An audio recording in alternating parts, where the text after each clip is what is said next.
everybody, welcome back. I know it hasn't been that long since I recorded my last video, but it feels like a long time, especially since I am now very tired, but that's okay. Today, we're gonna be doing something that I've been wanting to do for a little while, which is really exciting. We're gonna be reviewing my high school portfolio. Now, I know what you guys are thinking. You didn't graduate that long ago. Yes, I only graduated about 6 months ago, so I'm gonna be different. And also because it's now more than a year has passed since I started this portfolio, and I wanted to mark that occasion. This portfolio is really special to me because it kind of marked the turning point in my art process. And so this portfolio really turned everything around for me and made me realize, okay, like I have a plan and I know what I'm gonna do with my life now. And so I'm really excited to show you the growth that I went through with this portfolio and to show you just the entire process.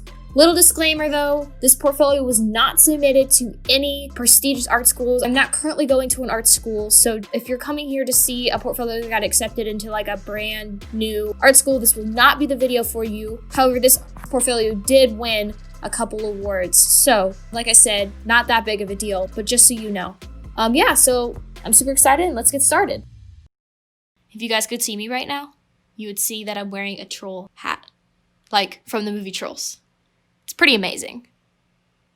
Anyways, okay, I had to throw that out there. I just thought that was funny. So as you can see, we are now at my portfolio, which is in a Google Slides form because, well, my teacher wanted us to put it in a Google Slides form for our class, and I decided to just keep it that way. Also, I couldn't get it to go to preview mode because whenever I did that, OBS wouldn't record it for some weird reason. So we're not gonna be on preview mode. So you'll just have to ignore all the weird little, stuff all around it. I've actually never used Keynote. This is the first time I've ever used Keynote. I've always been a PowerPoint or a Google Slides kind of person. But anyways, I'm getting off topic. Let's go ahead and get started.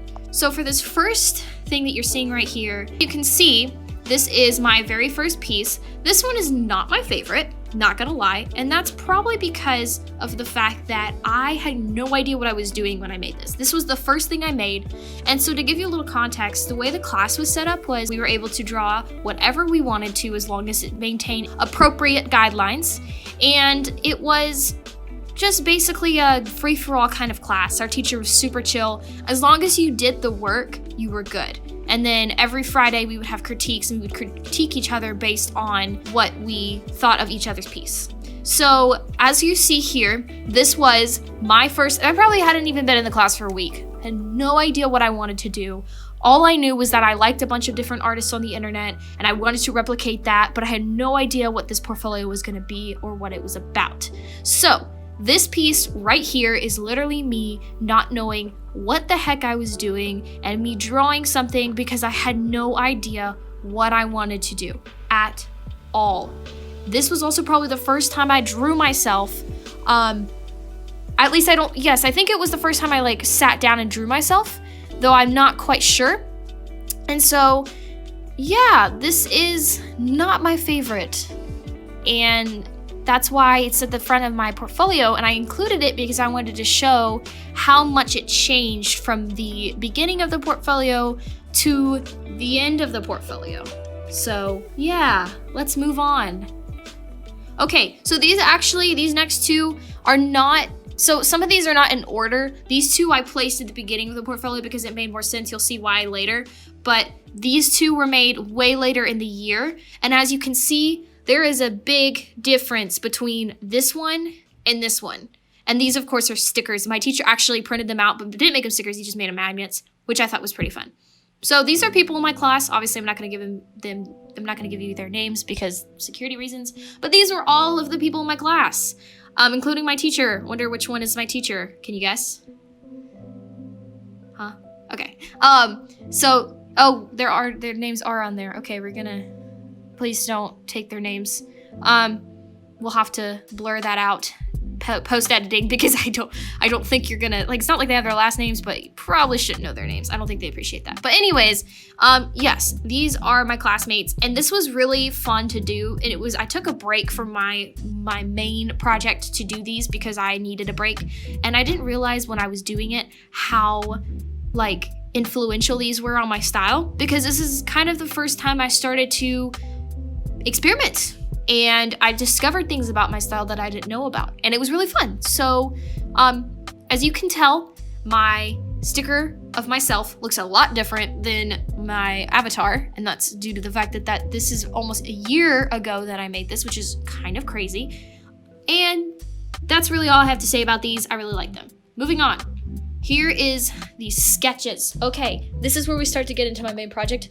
So, if you haven't figured out already by looking at the side, I did a comic for my portfolio. So, these are the first sketches of my comic, of my character. As you can see, still don't know how to draw people that well. Not bad drawings, not bad at all. This one right here is kind of funny because I actually, so the person that you saw on my thumbnail, that's her, Emily. That was the very first sketch. No, this was the first sketch of Emily. Then this was the second pass, and there is the third pass. This is when I realized, okay, I like where she's at. I like the pose, I like the hair, and this is what she looks like in the entire comic. All right, now here is the character turnaround. Like I said, first time I'd ever done a character turnaround. Let's see if we can zoom in on this. Oh, no, I just deleted it. Okay, we're back.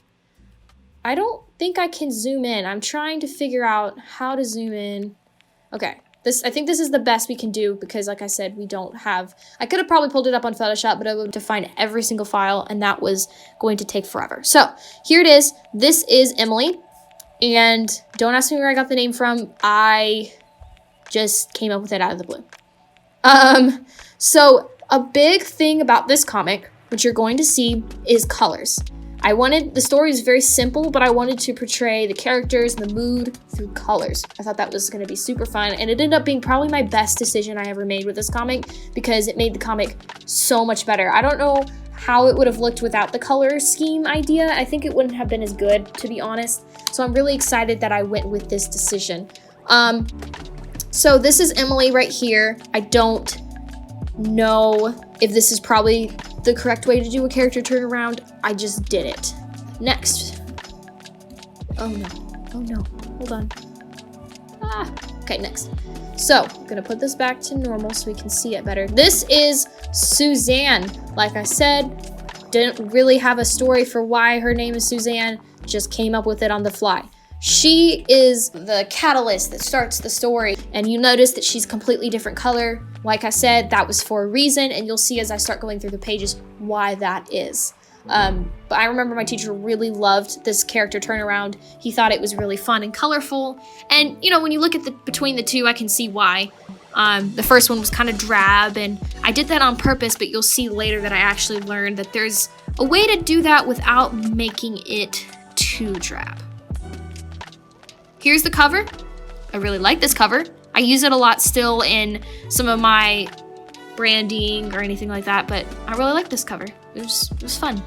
And Ezer is a Hebrew word for strength, and it's also a Hebrew word for women empowerment. So that is why I chose that word. There's the first page of the comic. Woo!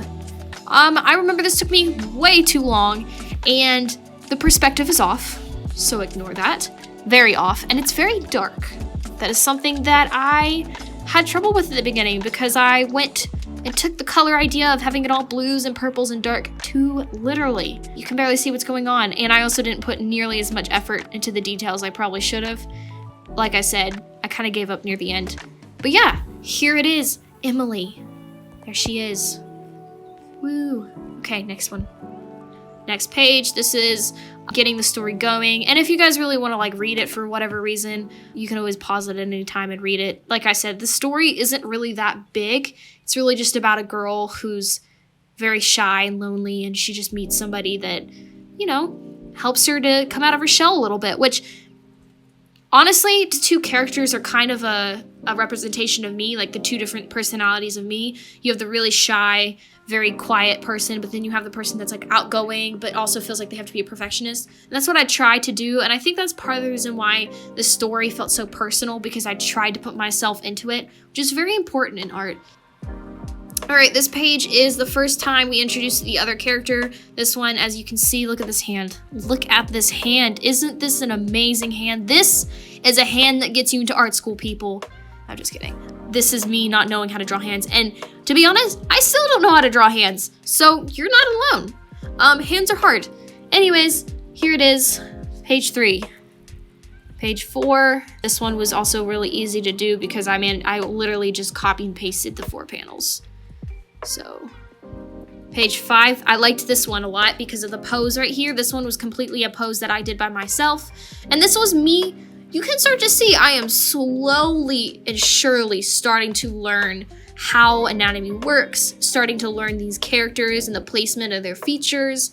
You'll see that I'm playing around with expressions a bit more, and I'm starting to really get the idea of how I am going to do it. And the speech bubbles.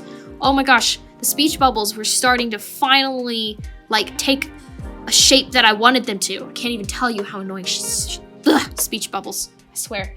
But yeah, I'm finally getting to it. Here's the page 6.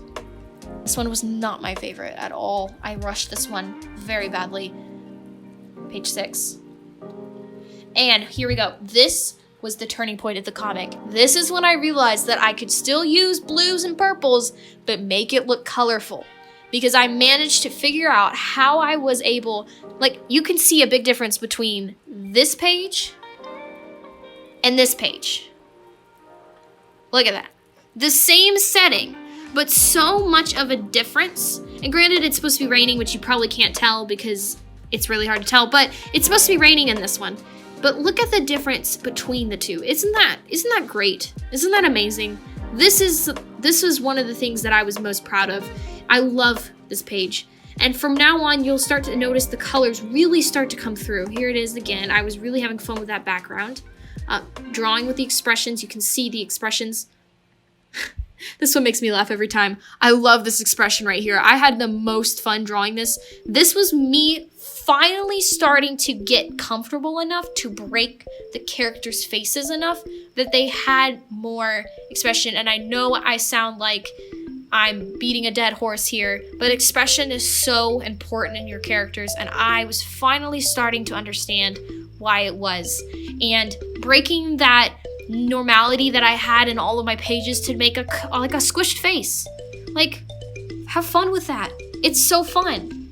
And I was finally starting to get comfortable with what I was doing. Page 10, once again, you can see the difference. Let's look at the first time Suzanne popped up. Boom. Now let's look at this page.